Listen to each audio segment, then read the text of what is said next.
എല്ലാ പിള്ളേരും കോളേജിൽ പോകുന്ന പരീക്ഷ എഴുതാനാ. ഈ നാട്ടിൽ ചില പെൺപിള്ളേര് പരീക്ഷ എടുക്കുമ്പോ മുലക്കുത്തി അന്വേഷിക്കില്ല പണി. എടോ, തന്റെ ഒരു കാലേ പൊട്ടിയിട്ടുള്ളൂ, അടുത്ത കാലും കൂടി. അവരോടൊന്നും സംസാരിക്കാൻ നിൽക്കണ്ട.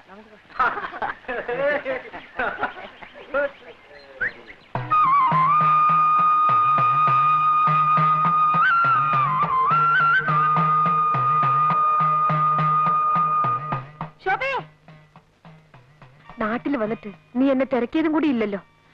പരീക്ഷയ്ക്ക് എങ്ങനെ എഴുതിയിടാ? തിരക്കേടില്ല.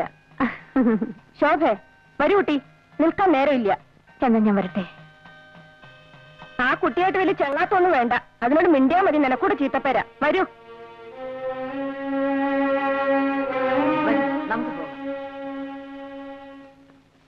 ഈ ലക്ഷ്മിയടത്തേക്ക് വേറെ പണിയൊന്നുമില്ലേ? ദിവസം ഇത് എന്നെ ജോലി. കാശിക്ക് പോകുമ്പോ സാധുക്കൊക്കെ കൊടുക്കാലോ. ഒരു 101 രൂപയെങ്കിലും ആയിട്ടാവട്ടെ. അതെ അതെ, എന്നും ഇങ്ങനെ കാശി രാമേശ്വരം എന്ന് പറഞ്ഞിരുന്നോളൂ. കല്യാണമൊക്കെ കഴിഞ്ഞ് സുഖമായിട്ട് ജീവിക്കുന്നതിന് പകരം. അതിനൊക്കെ ഒരു തലയിലെടുത്ത് വേണ്ടേ കുട്ടി? പിന്നെ ഇവിടെ ഇങ്ങനെ യാതൊരു അല്ലലുമില്ലാതെ കഴിയുന്നുണ്ടല്ലോ, അത് തന്നെ ഒരു വലിയ ഭാഗ്യം. നിനക്കറിയില്ല, തറവാട് ഭാഗം വെച്ചപ്പോ എനിക്ക് 16 വയസ്സാ. ഒരു വസ്തു അറിയില്ല. എല്ലാരും കിട്ടിയതും വാങ്ങി അവരവരുടെ വഴിക്ക് പോയി.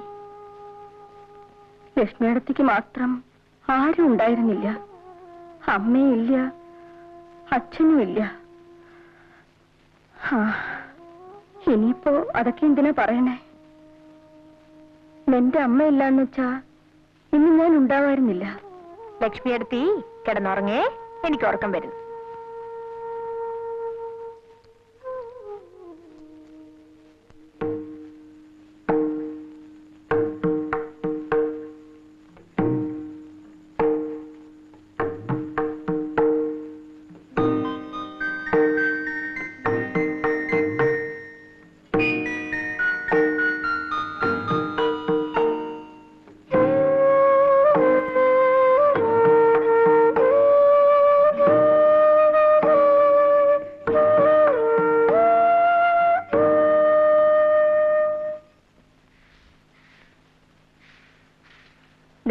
അരി തീരാറായിരിക്കണോ? ഏട്ടന്റെ അടുത്തേക്ക് ഒന്നുകൂടെ ആളയക്കാം. ഏട്ടൻ എന്തോ വാശിയില്ല. 2-3 വട്ടം ആളയച്ചതല്ലേ. അമ്മാവരെന്തിനാ ഇക്കാര്യത്തിൽ വാശി പിടിക്കുന്നത്? നമ്മുടെ കൃഷി എന്നുള്ളത് നമുക്കല്ലാതെ പിന്നെ ആർക്കാ? തരാൻ പറയണമ്മേ. നിന്നോട് ചോദിച്ചില്ല. കുട്ടികളെ പോലെ സംസാരിച്ചാ മതി കേട്ടോ. എന്റെ ഗുരുവായൂരപ്പ, ഏട്ടൻ ഇങ്ങനെ തുടങ്ങിയാ നമ്മൾ എന്താ ചെയ്യാ? പുള്ളിക്കാരൻ ലീവ് കിട്ടാതെ നിന്ന് കുഴയായിരുന്നു. അവസാനം ഞാൻ അങ്ങ് പൊക്കിയെടുത്തോണ്ട് പോന്നു. ഇതാണോ ക്യാപ്റ്റൻ? ഇച്ചിരി കൊമ്പമീശ കൂടി ആകാമായിരുന്നു. നോക്ക്, അമ്മാവുണ്ട്. വാ. പണ്ടത്തെ കാലത്ത് മിലിറ്ററി എന്ന് പറഞ്ഞാൽ പേടിയാ. മിലിറ്ററിക്കാരന്റെ കൂടെ പെണ്ണിനെ അയക്കില്ല. അന്നൊക്കെ ഒരു പട്ടാളക്കാരന്റെ ജാതകം കൊണ്ട് കൊള്ളാവുന്ന ഒരു തറവാട്ടിൽ കയറി ചെല്ലാൻ ഞാൻ പേടിച്ചിട്ടുണ്ട്. ഇപ്പൊ പിന്നെ അല്ല, അവിടത്തേക്ക് അറിയാവുന്ന കാര്യം തന്നെയാണല്ലോ.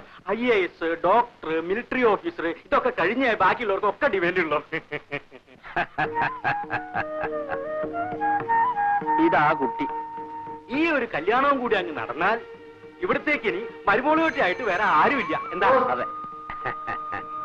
ഞാനിപ്പോ വരാം.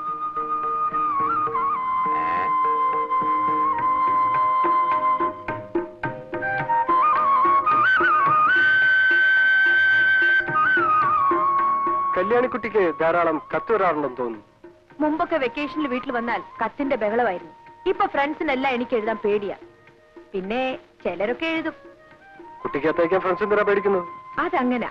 അതെന്താ അങ്ങനെ? ഒന്നും പറയണ്ട. ഞാനൊരാളുമായി അല്പം ഇഷ്ടത്തിലായി. അപ്പോഴേക്കും ലോകം മുഴുവൻ എതിരായി. ഞാനെല്ലാം കേട്ടു. ഓ, അതിലൊന്നും കാര്യമില്ല. ഒരു പെൺകുട്ടിക്ക് ഒരാണിനോട് ദേഷ്യമാണെന്ന് പറഞ്ഞു എല്ലാവർക്കും സന്തോഷം. അതെ. അതേസമയം ഒരു പെണ്ണ് ആണിനോട് ഇഷ്ടമാണെന്ന് പറഞ്ഞാൽ എല്ലാവർക്കും സംസാരിക്കാൻ വിഷയമായി. അവിടെ ഭയങ്കര ക്രൈം ചെയ്തു പോലെ. എന്താ ശരിയല്ലേ? ഏതായാലും ഞാൻ തെറ്റുകാരിയായിപ്പോയി. ഇനി അത് മാറ്റിയെടുക്കണമെങ്കിൽ പ്രഭു തന്നെ കല്യാണം കഴിച്ചാലേ ഒക്കൂ. ആരാണി പ്രഭു? അറിയില്ലേ, എന്റെ കാമുകൻ. നിങ്ങൾ തമ്മിൽ ഇപ്പോഴും കത്തെഴുതാറുണ്ട്? അങ്ങോട്ടുണ്ട്, മറുപടി കിട്ടിയിട്ടില്ല. വന്നേ, അയാൾ വേറെ പെമ്പിള്ളേരെ വേറെ പോയി കാണും എന്ന് തന്നെയാ എനിക്കും തോന്നുന്നത്. ആളൊരു... എനിക്കൊന്നും കേൾക്കണ്ട. എനിക്കറിയേണ്ടത് കല്യാണിക്കുട്ടിക്ക് എന്നെ ഇഷ്ടമായോ എന്ന് മാത്രമാണ്. ഇഷ്ടക്കേടൊന്നുമില്ല. പക്ഷേ നിങ്ങൾ ഏത് തരക്കാരനാണെന്ന് അറിഞ്ഞില്ലല്ലോ ഇതുവരെ. മനസ്സിലായില്ല. മദ്യപിക്കുമോ, സിഗരറ്റ് വലിക്കുമോ, മറ്റു ചില പെൺകുട്ടികളായിട്ട് എന്തെങ്കിലും ഇടപാടുണ്ടോ, അങ്ങനെ എന്തെല്ലാം അറിയാനുണ്ട്. ഇതൊന്നുമില്ല. ഒരുപക്ഷെ മദ്യപിക്കാത്ത ഒരു മിലിറ്ററി ഓഫീസർ ആയിരിക്കും ഞാൻ. അതുപോലെ സ്മോക്കിംഗ്. പ്രഭുവിന് ഇതെല്ലാം ഉണ്ട്. കള്ള് കുടിക്കും, സിഗരറ്റ് വലിക്കും, പിന്നെ എക്സ്ക്യൂസ് മീ, ഞങ്ങൾക്ക് പോകാൻ സമയമായി.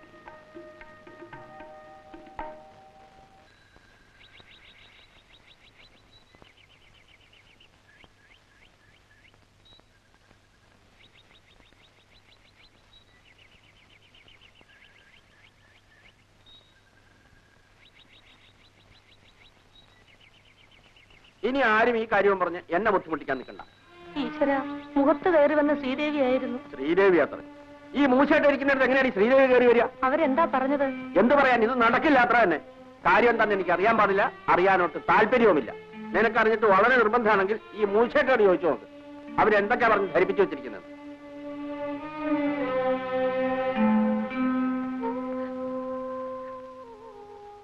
എന്റെ കഴുത്തിൽ താലി കണ്ടിട്ട് കണ്ണടയ്ക്കാൻ എനിക്ക് പറ്റില്ലേ മോളെ. അമ്മേ, ഞാൻ രോഗി. എന്റെ ആയുസ് തീരുകയാണ്. നിന്നെ ഞാൻ ആരുടെ കയ്യിൽ ഏൽപ്പിച്ചിട്ട് പോകും? ലക്ഷ്മിയെയോ? അമ്മ വെറുതെ പരിഭ്രമിക്കാതിരിക്കൂ.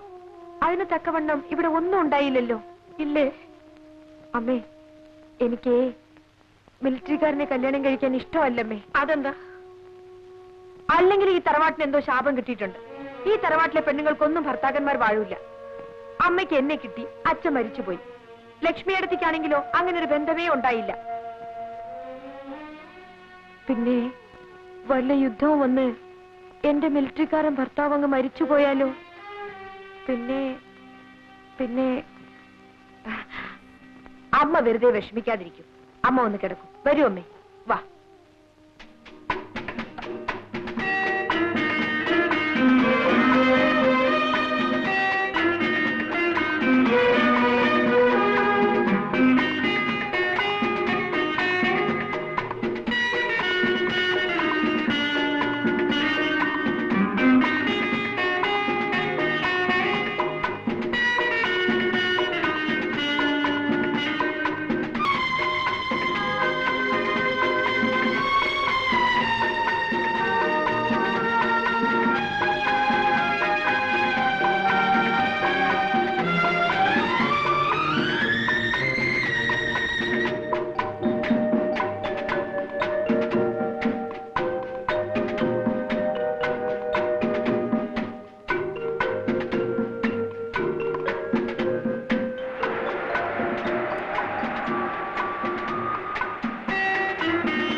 ദിവസം പോയത് അറിഞ്ഞതേയില്ല. It was so nice.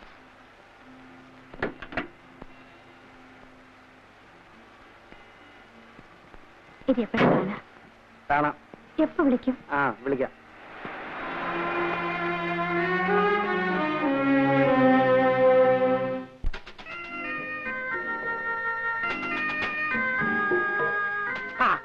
കുഞ്ഞു വന്നോ?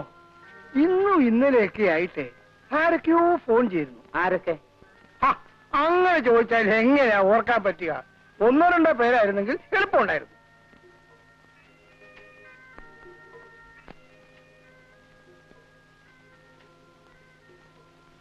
ഹോട്ടൽ ബില്ലായിരിക്കും. ഇപ്പൊ ഓർമ്മിച്ച നന്നായി. ഇന്ന് തന്നെ ചെയ്യുമ്പോൾ അയച്ചേക്കാം.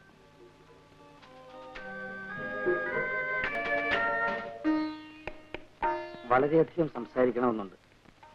അതിനുവേണ്ടി ഞാൻ അവിടേക്ക്, അതായത് കല്യാണിക്കുട്ടിയുടെ നാട്ടിലേക്ക് വരുന്നു. ആഭാസനായി എനിക്ക് വീട്ടിൽ വരാൻ പറ്റില്ലല്ലോ. 23-ാം തീയതി ഉച്ചയ്ക്ക് മുമ്പ് എന്നെ വന്ന് കാണുമോ? കല്യാണിക്കുട്ടി,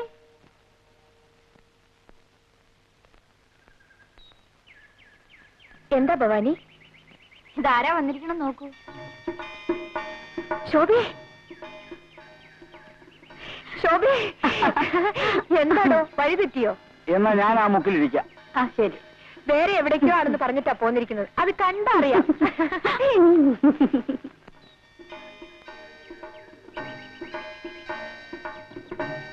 കളി കളയൂ കുട്ടി. നീ ആ മനുഷ്യനെ മറക്കണം. വെറും ഒരു അൺസ്ക്രൂപ്ലെസ് പ്ലേ ബോയ്. അങ്ങനെയാണെങ്കിൽ തന്നെ അതങ്ങ് മാറിക്കൂടുന്നില്ലല്ലോ. നിന്നോട് തർക്കിക്കാൻ ഞാനില്ല. വേണ്ടടോ, നമുക്ക് വേറെ എന്തെങ്കിലും സംസാരിക്കാം.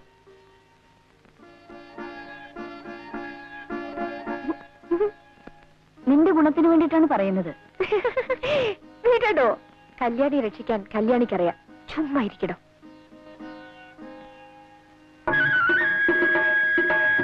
ശോഭേ,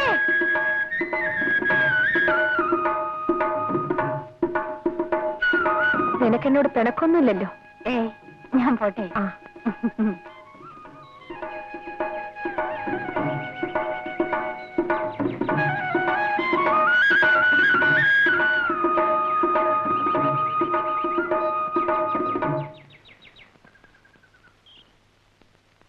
എന്താ എന്തുണ്ടായി? വലിയ ആൾക്കാർ എന്തോ ആകാമല്ലോ. എന്നാലും ഏട്ടൻ ഇങ്ങനെ പ്രവർത്തിച്ചു കളയുമെന്ന് കരുതിയില്ല. എന്ത് പറ്റി കൃഷ്ണൻകുട്ടി? ലക്ഷ്മിയെടുത്തി എന്തുണ്ടായി? നെല്ല് തീർന്നു എന്ന് പറഞ്ഞയച്ചത് ആ കൃഷ്ണൻകുട്ടിയെ. പാടത്ത് പണിയെടുപ്പിച്ച് നിൽക്കുകയായിരുന്നു ഏട്ടൻ. അവിടെ ചെന്ന് പറഞ്ഞത് ഇഷ്ടമായില്ല. ആ, ഇവിടെ ചോദിക്കാൻ ആരാ? കൃഷ്ണൻകുട്ടി, പോയി മേല് കഴിയിട്ട് വരൂ.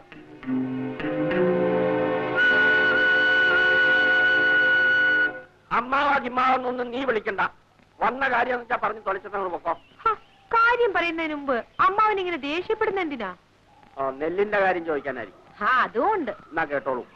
എനിക്ക് ഇഷ്ടമാണെന്ന് വെച്ചാൽ കൊടുത്തയക്കും, ഇല്ല വെച്ചാൽ കൊടുത്തയക്കില്ല. കേട്ടല്ലോ പറഞ്ഞത്. ഇനി എന്താ? ഓ, ആ ചെക്കനെ തല്ലിയ കാര്യമായിരിക്കും. വെറുതെ അങ്ങനെ തല്ലാനേ. അമ്മാവന്റെ ചോറുണ്ടിട്ടല്ലോ അവൻ വളർന്നത്. നീ വഴക്കിടാൻ വന്നേക്കാണോ? വഴക്കുണ്ടാക്കാൻ വന്നതല്ല. എന്നാലേ ഇപ്പോഴതങ്ങനെ ആയിരിക്കുന്നു. ശ്രീകരം പോകാൻ തന്നെയാണ് അമ്മാവ് വന്നത്. പോകുന്നതിന് മുമ്പ് ഒരു കാര്യം. പ്രായം ചെന്ന ആരോരുമില്ലാത്ത രണ്ട് സ്ത്രീകളെയും കണ്ണറിയാത്ത ഒരു പെൺകുട്ടിയും കബളിപ്പിച്ച് ആനയെ വാങ്ങിച്ചു കളയാന്ന് വിചാരിക്കുന്നത് കുറെ കഷ്ടമാണ് അമ്മാവ. ഞാൻ പോകുന്നു. അടുത്ത ആഴ്ചയിൽ കൊയ്ത്തുണ്ടാവും.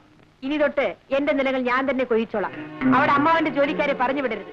പറഞ്ഞു വിട്ടാൽ അമ്മാവൻ വ്യസനിക്കും.